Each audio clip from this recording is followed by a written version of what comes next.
ಹಳೆಯ ಚಿನ್ನದ ಒಡವೆನ ಅಧಿಕ ಬೆಲೆಗೆ ಮಾರಬೇಕೆ? ಅಂದ್ರೆ ಆಟಿಕಾಗೆ ಕಾಲ್ ಮಾಡಿ 8880 ಅಟ್ಟಿಕಾ ಗೋಲ್ಡ್ ಕಂಪನಿ. ಯಲಹಂಕ ಶಾಸಕ ಎಸ್.ಆರ್. ವಿಶ್ವನಾಥ್ ಅವರನ್ನ ಟೀಕಿಸುವ ಒಂದು ಬರದಲ್ಲಿ ಮಾಜಿ ಮುಖ್ಯಮಂತ್ರಿ ಮತ್ತು ಮಾಜಿ ಸಂಸದ ಡಿ.ವಿ. ಸದಾನಂದಗೌಡರು ಮುತ್ತಪ್ಪ ರೈ ಅಂಡರ್ವರ್ಲ್ಡ್ ಡಾನ್ ಅವರ ಆಸ್ತಿಯನ್ನು ವಿಶ್ವನಾಥ್ ಅವರು ಕಬಳಿಸಿದ್ದಾಯಿತು ಅನ್ನುವಂಥ ಒಂದು ಟೀಕೆ, ಒಂದು ಆರೋಪ ಹಿನ್ನೆಲೆಯಲ್ಲಿ ಏನೋ ಕರ್ನಾಟಕ ರಾಜ್ಯಾಧ್ಯಕ್ಷರಾದಂಥ ಜೈ ಕರ್ನಾಟಕ ನಮ್ಮ ಜಗದೀಶ್ ಸರ್ ಇದ್ದಾರೆ. ಅವ್ರು ಏನು ಹೇಳ್ತಾರೆ ಈ ಆರೋಪಕ್ಕೆ ಸಂಬಂಧಪಟ್ಟಂಗೆ ಅವ್ರನ್ನ ಕೇಳೋಣ. ಸರ್, ಈಗ ಸಂಸದರಾದಂಥ ಡಿ.ವಿ. ಸದಾನಂದಗೌಡರು ಮುತ್ತಪ್ಪ ರೈ ಹೆಸರನ್ನ ಎತ್ತಿ ಮತ್ತು ಅವ್ರ ಆಸ್ತಿ ಸಂಬಂಧಪಟ್ಟಂಗೆ ಇದು ಹೇಳಿದ್ದಾರೆ. ಇದ್ರ ಸಂಬಂಧಪಟ್ಟಂಗೆ ನೀವೇನು ಹೇಳ್ತೀರಿ ಸರ್? ನೋಡಿ, ಒಂದೇ ಪಕ್ಷದ ಇಬ್ಬರು ವ್ಯಕ್ತಿಗಳು, ಒಬ್ಬ ವ್ಯಕ್ತಿ ಪಕ್ಕದ ಯಲಹಂಕ ಕ್ಷೇತ್ರದ ಶಾಸಕರು BDA ಅಧ್ಯಕ್ಷರಾಗಿದ್ದರು, ಮತ್ತೊಬ್ಬರು ಕೇಂದ್ರ ಸಚಿವರಾಗಿ ಭಾಳ ಅಪಾರವಾದಂಥ ಅನುಭವ ಇದ್ದಂಥ ಮತ್ತು ನಮ್ಮ ಕರ್ನಾಟಕದ ರಾಜ್ಯದ ಒಬ್ಬ ಮುಖ್ಯಮಂತ್ರಿ ಸದಾನಂದಗೌಡರ ಬಾಯಲ್ಲಿ ಈ ಮಾತನ್ನು ನಾನು ನಿರೀಕ್ಷೆ ಮಾಡಿರಲಿಲ್ಲ. ಏಕೆಂತಂದರೆ ಒಬ್ಬ ಪ್ರಜ್ಞಾವಂತರು, ವಿದ್ಯಾವಂತರು ಅಂತ ನಾವು ಭಾವಿಸಿದ್ದು. ಆದರೆ ಅವರ ಮಾತುಗಳನ್ನು ಆ ವಿಡಿಯೋದಲ್ಲಿ ಕೇಳಿದಾಗ ನನಗೆ ನಿಜವಾಗ್ಲೂ ಭಾಳ ಶೇಮ್ ಅನ್ನಿಸ್ತಾ ಇದೆ ಅವ್ರ ಬಗ್ಗೆ. ಏಕೆಂತಂದರೆ ಅವರು ಏನು ಅಂತ ಅವ್ರಿಗೆ ಚೆನ್ನಾಗಿ ಗೊತ್ತು. ಯಾಕೆಂದರೆ ಇಬ್ಬರು ಬಾಲ್ಯ ಸ್ನೇಹಿತರು, ಒಂದೇ ಕಾಲೇಜಿನಲ್ಲಿ ಓದ್ತಿದ್ದಂಥವ್ರು.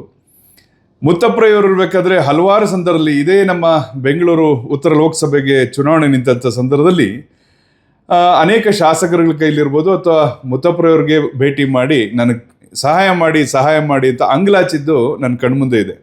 ನಾನು ಚುನಾವಣೆಗೆ ನಿಂತಿದ್ದೀನಿ, ಜಗದೀಶ್ ಅವರೇ, ಮುತ್ತಪ್ಪರಯ್ಯ ನಾವು ಕ್ಲಾಸ್ಮೇಟು, ನನಗೆ ಸಹಾಯ ಮಾಡಿ ಅಂತ ಕೇಳಿರ್ತಕ್ಕಂಥದ್ದನ್ನ ನಾನು ಕೇಳಿದ್ದೇನೆ. ಒಂದು.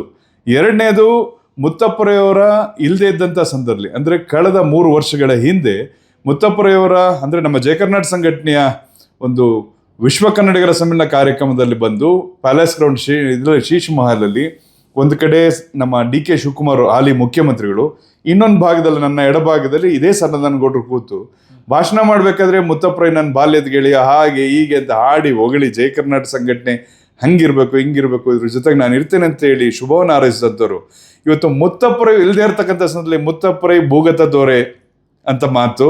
ಎರಡನೇದು, ಮುತ್ತಪ್ಪರಯ್ಯವ್ರ ಜೊತೆ ಸೇರಿಕೊಂಡು ಅವ್ರ ಚೇಲ ಇವರು ವಿಶ್ವನಾಥ್ ಅಂತ ಹೇಳಿಕೆ ಕೊಟ್ಟು ಮುತ್ತಪ್ಪರಯ್ಯವರು ಆಸ್ತಿ ಕಬಳಿಸ್ತಾ ಇದ್ರು ಅಂತ ಹೇಳ್ತಾರೋ ಅಥವಾ ವಿಶ್ವನಾಥ ಆಸ್ತಿ ಕಬಳಿಸ್ತಾ ಇರ್ತಾರೋ ಅದು ಸರಿಯಾದ ಮಾಹಿತಿ ಇಲ್ಲ.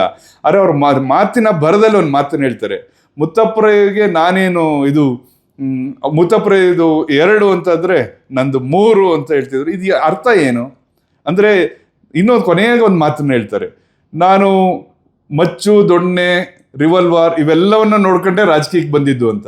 ಹಂಗಂದ್ರೆ ನಿಮಗೆ ಯಾವ ನೈತಿಕತೆ ಇದೆ ಇದ್ರ ಬಗ್ಗೆ ಮಾತನಾಡ್ಲಿಕ್ಕೆ? ಅಥವಾ ವಿಶ್ವನಾಥ್ನ ಟೀಕ್ಸೋದಕ್ಕಾಗಲಿ ಅಥವಾ ಇನ್ನೊಬ್ಬರ ಬಗ್ಗೆ ಮಾತಾಡ್ಲಿಕ್ಕಾಗಲಿ, ಮುತ್ತಪ್ಪರಯ್ಯವ್ರ ಬಗ್ಗೆ ಮಾತಾಡ್ಲಿಕ್ಕಾಗಲಿ ನಿಮ್ಗೇನು ನೈತಿಕತೆ ಐತೆ?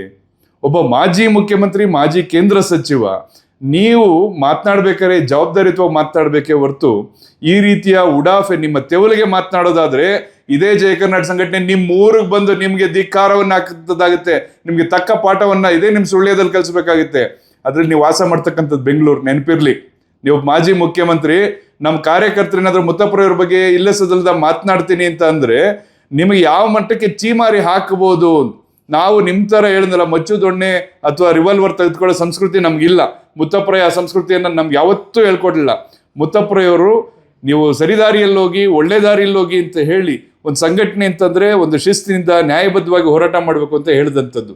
ಹಾಗಾಗಿ ಇನ್ನು ಮುಂದೆ ಸದಾನಂದಗೌಡರು ಮಾತನಾಡಬೇಕು ಜಯ ಕರ್ನಾಟಕದ ಮುತ್ತಪ್ಪರಯ್ಯವ್ರ ಬಗ್ಗೆ ಅಂದರೆ ಎಚ್ಚರಿಕೆ ಇರಲಿ ನಿಮಗೆ ಅಂತ ಹೇಳಿ ನಮ್ಮ ಇಡೀ ಜಯ ಕರ್ನಾಟಕ ಸಂಘಟನೆ ಕಾರ್ಯಕರ್ತರ ಪರವಾಗಿ ನಿಮ್ಮನ್ನು ಖಂಡಿಸಬೇಕಾಗಿರ್ತಕ್ಕಂಥದ್ದು ಈ ಒಂದು ನನ್ನ ಕರ್ತವ್ಯ. ಹಾಗಾಗಿ ಇನ್ನು ಮುಂದೆ ಇದಕ್ಕೆ ಕಡಿವಾಣ ಹಾಕಿ ಅಂತ ಹೇಳ್ತೀನಿ.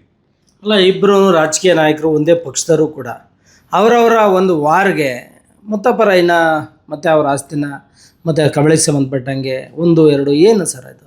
ಈಗ ಇದೇ ಸದಾನಂದಗೌಡರು ಕರ್ನಾಟಕದ ಮುಖ್ಯಮಂತ್ರಿ ಆಗಿದ್ರಲ್ವಾ, ಈ ಕರ್ನಾಟಕದ ಮುಖ್ಯಮಂತ್ರಿ ಆಗಿರ್ತಕ್ಕಂಥವ್ರು ಅವ್ರ ಕೈಯಲ್ಲೇ ಅಧಿಕಾರ ಇತ್ತಲ್ವಾ? ಆ ಥರದ್ದು ಏನಾದರೂ ಈ ಬೇಲಿ ಹಾಕೋದು ಅಥವಾ ಕಬಳಿಸಿದ್ರು ಅಥವಾ ಇನ್ನೇನೋ ಮಾಡಿದ್ರು ಅಂತಕ್ಕಂಥ ಮಾತುಗಳು ಬರ್ತಾವಲ್ಲ, ನೀವೇ ಮುಖ್ಯಮಂತ್ರಿ, ನಿಮ್ಮ ಕೈಯಲ್ಲೇ ಎಲ್ಲ ಇಲಾಖೆಗಳಿದ್ವಲ್ಲ, ತನಿಖೆ ಯಾಕೆ ಮಾಡಲಿಲ್ಲ? ಅವಾಗೇನು ಮುತ್ತಪ್ಪರಯ್ಯವ್ರ ಭಯ ಇತ್ತಾ? ಈಗ ಮುತ್ತಪ್ಪರಯ್ಯ ಇಲ್ಲ ಅಂತ ಮಾತಾಡ್ತಕ್ಕಂಥದ್ದು ನಿಮ್ಮದು ವಿಶ್ವನಾಥ್ ಸಾವಿರ ಇರಲಿ, ನೀವು ಮಾತಾಡ್ಕೊಳ್ರಿ.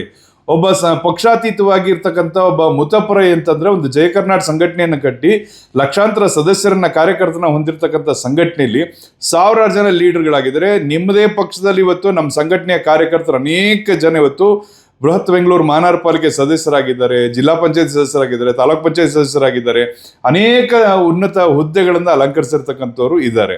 ಆದರೆ ನಾವೆಲ್ಲೂ ಸಹ ಒಬ್ಬ ವ್ಯಕ್ತಿಯನ್ನ ಕೇವಲವಾಗಿ ಮಾತನಾಡುವಂಥ ಸಂಸ್ಕೃತಿಯನ್ನ ಮುತ್ತಪ್ಪರವರು ನಮ್ಗೆ ಎಂದೂ ಹೇಳ್ಕೊಟ್ಟಿಲ್ಲ. ಅಲ್ಲ, ಈಗ ಮಧ್ಯದಲ್ಲಿ ಮುತ್ತಪ್ಪರವಿನ ಹೇಳ್ತಾರಂತ ರಾಜಕಾರಣಿಗಳಿಗೆ ಏನು ಹೇಳ್ತೀರಾ ಸರ್ ನಿಮ್ಮ ಕಡೆ? ಅದೇ ಅವರು ತಿಂದಿದ್ದು ಕರಗಲ್ಲ ಅಂತಾರಲ್ಲ, ಹಾಗಾಗಿ ಈ ರೀತಿ ಮುತ್ತಪ್ಪರು ಇಲ್ಲದೆ ಇರ್ತಕ್ಕಂಥ ಸಂದರ್ಭದಲ್ಲಿ ಅವರ ಹೆಸರನ್ನ ಹೇಳ್ಕೊಳ್ತಕ್ಕಂಥದ್ದು. ಮುತ್ತಪ್ಪರು ಬದುಕಿದ್ದಾಗ ಒಂದು ದಿನವೂ ಸಹ ಅವ್ರ ಬಗ್ಗೆ ಆರೋಪ ಮಾಡ್ತಕ್ಕಂಥ ಧೈರ್ಯ ಆಗಲಿ ತಾಕತ್ತನ ಇದ್ದಿದ್ರೆ ಮುತ್ತಪ್ಪರ ಏನು ಅಂತ ತೋರಿಸಿರೋರು. ಅವ್ರೇನು ಹೇಳ್ತಾರಲ್ಲ, ಮಚ್ಚು ದೊಣ್ಣೆ ರಿವಲ್ವರ್ ಸಂಸ್ಕೃತಿ, ಈ ಸಂಸ್ಕೃತಿ ನಾನು ಎಲ್ಲ ನೋಡ್ಕೊಂಡು ಬಂದವನು ಅಂತ ಹೇಳ್ತಿದಾರಲ್ಲ. ಹಂಗಾರೆ ನೀವೇನು ಈ ಸಮಾಜಕ್ಕೆ ಏನು ಸಂದೇಶ ಕೊಡ್ತಾ ಇದ್ದೀರಾ? ನಿಮ್ಮ ಪಕ್ಷ ಬಹಳ ಸಿದ್ಧಾಂತದ ಪಕ್ಷ ಅಂತ ಹೇಳ್ತೀರಾ, ಈ ಪಕ್ಷದಲ್ಲಿ ಇದೇನೋ ನಿಮ್ಗೆ ಹೇಳ್ಕೊಟ್ಟಿರ್ತಕ್ಕಂಥದ್ದು. ಇಂಥವ್ರನ್ನ ಮುಖ್ಯಮಂತ್ರಿ ಮಾಡಿದ್ದು, ಇಂಥವ್ರನ್ನ 2 ಬಾರಿ 3 ಬಾರಿ ನಾವು ಕೇಂದ್ರಕ್ಕೆ ಕಳಿಸ್ತಕ್ಕಂಥದ್ದು. ನಾಚಿಕೆ ಆಗಬೇಕು ಸದಾನಂದ ಗೌಡರಿಗೆ ಈ ಥರ ಮಾತುಗಳನ್ನ ಹೇಳ್ತಕ್ಕಂಥದ್ದು. ಅಲ್ಲ, ಈಗ BJPಯಲ್ಲಿ ಶಿಸ್ತಿನ ಪಕ್ಷ, ಹೆಂಗಂದ್ರೆ ನಂಗೆ ಹೇಳಿಕೆ ಕೊಡೋಕ್ಕೆ ಬರಲ್ಲ, ಎಲ್ಲನೂ ಪಕ್ಷದ ಚೌಕಟ್ಟಿನಲ್ಲೇ ನಡಿಬೇಕು ಅಂತ. ಮತ್ತು ಈಗ ಇತ್ತೀಚಿನ ಡೆವಲಪ್ಮೆಂಟ್ ನೀವು ನೋಡ್ಬೋದು ಸರ್, ಸಾಕಷ್ಟು ಇವ್ರ ಮೇಲೆ ಅವರು ಯಾಕೆ ಸರ್ ಈಗ ಕೇಂದ್ರದ ನಾಯಕರು ಸುಮ್ಮನೆ ನೋಡ್ಕೊಂಡು ಸುಮ್ಮನೆ ಇರೋಂಥದ್ದು? ಕೇಂದ್ರದಲ್ಲಿ ಅಸಹಾಯಕರಿದ್ದಾಗ ಈ ಪರಿಸ್ಥಿತಿಗಳಾಗುತ್ತೆ. ಮನೆಯಲ್ಲಿ ಒಬ್ಬ ಯಜಮಾನ ಬಿಗಿಯಾಗಿದ್ದಾಗ ಆ ತಕ್ಷಣವೇ ಅದನ್ನ ಖಂಡಿಸುವಂತ ತೀವ್ರವಾದಂಥ ಸೂಕ್ತ ಕ್ರಮವನ್ನ ತೆಗೆದುಕೊಂಡಿದ್ರೆ ಈ ರೀತಿಯ ಬಾಲ ಬೀಸ್ತಕ್ಕಂಥವ್ರ ಸಂಖ್ಯೆ ಬಹಳ ಕಡಿಮೆ ಆಗುತ್ತೆ. ಅದು ಶಿಸ್ತಿನ ಪಕ್ಷ ಅಂತ ಹೆಸರಿಗಷ್ಟೇ. ಕರ್ನಾಟಕ ರಾಜ್ಯದಂತ ನಾವೆಲ್ಲ ನೋಡ್ತಾ ಇದೀವಿ. ಹಾಗಾಗಿ ನಮ್ಗೇನು ರಾಜಕಾರಣ ಬೇಕಿಲ್ಲ, ನಮ್ಮ ರಾಜಕೀಯದ ಉಸಾಬರಿನೂ ನಮಗೆ ಬೇಕಿಲ್ಲ. ಇವತ್ತು ಈ ಪಕ್ಷ ಇರುತ್ತೆ, ನಾಳೆ ಇನ್ನೊಂದು ಪಕ್ಷ ಬರುತ್ತೆ.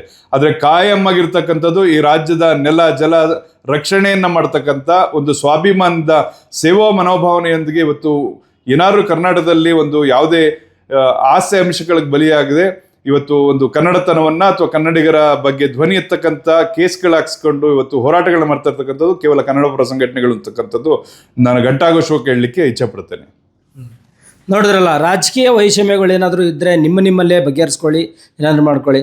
ಇದೇ ರೀತಿ ಏನಾದರೂ ಹೇಳಿಕೆಗಳನ್ನು ಕೊಟ್ಟಿದ್ದೇ ಆದರೆ DV ಸದಾನಂದ ಗೌಡರ ಮುಂದೆ ಜೈ ಕರ್ನಾಟಕ ಸಂಘಟನೆಯವರು ಪ್ರತಿಭಟನೆ ಮಾಡುವಂಥ ಒಂದು ಎಚ್ಚರಿಕೆಯನ್ನು ಏನು ಸಂಘಟನೆಯ ರಾಜ್ಯಾಧ್ಯಕ್ಷರಾದಂಥ ಜಗದೀಶ್ ಅವರು ಹೇಳಿದಂಥ ಗ್ಯಾರಂಟಿ ನ್ಯೂಸ್, ಸುದ್ದಿ ಖಚಿತ, ನ್ಯಾಯ ನಿಶ್ಚಿತ.